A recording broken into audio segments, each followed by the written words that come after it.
एक बार एक अध्यापक एक संपन्न परिवार के शिष्य के साथ कहीं जा रहे थे। तो उस शिष्य को कुछ मजाक सूझी, क्योंकि उसको रास्ते में किसी गरीब मजदूर के जूते दिखाई दिए।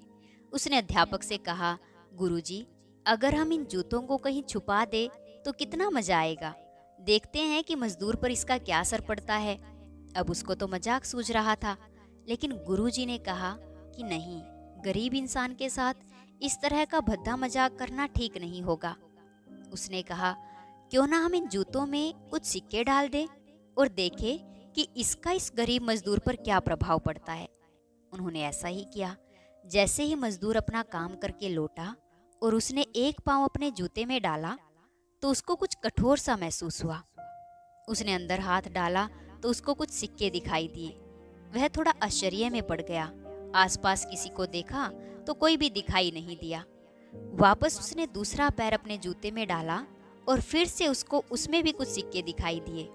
अब दोनों जूतों के सिक्कों को उसने अपने हाथ में रखा और प्रभु की तरफ इशारा किया कि हे प्रभु, पता नहीं किस भले मानुस ने यह सिक्के मेरे जूतों में छुपाए हैं, लेकिन जिसने भी छुपाए हैं उसको मेरी दुआ है, ताकि इन पैसों से मैं अपने बच्चों और पत्नी के लिए कुछ खाना और दवाइयाँ ला सकूंगा। और इतना बोलकर वह चला गया।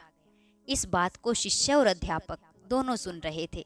अब अध्यापक ने शिष्य से पूछा कि अब तुम मुझे बताओ कि तुम्हें कैसा महसूस हो रहा है। तुम्हारी पहले वाली मजाक या मेरा यह तरीका, कौन सा अच्छा है? तो उसने कहा कि गुरुजी, मैं आपसे क्षमा चाहता हूँ। अब मुझे समझ आ गया है कि सच्ची खुशी किस चीज में है।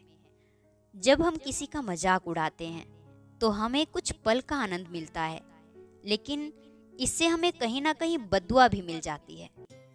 अगर हम किसी की मुश्किल परिस्थिति में मदद करते हैं और उससे जो दुआ हम कमाते हैं, ये कुछ पल के लिए नहीं, जीवन को ही खुशी और आनंद से सजा देती है। जब हम दूसरों को खुशी देते हैं तो हमें सच्ची खुशी प्राप्त होती है।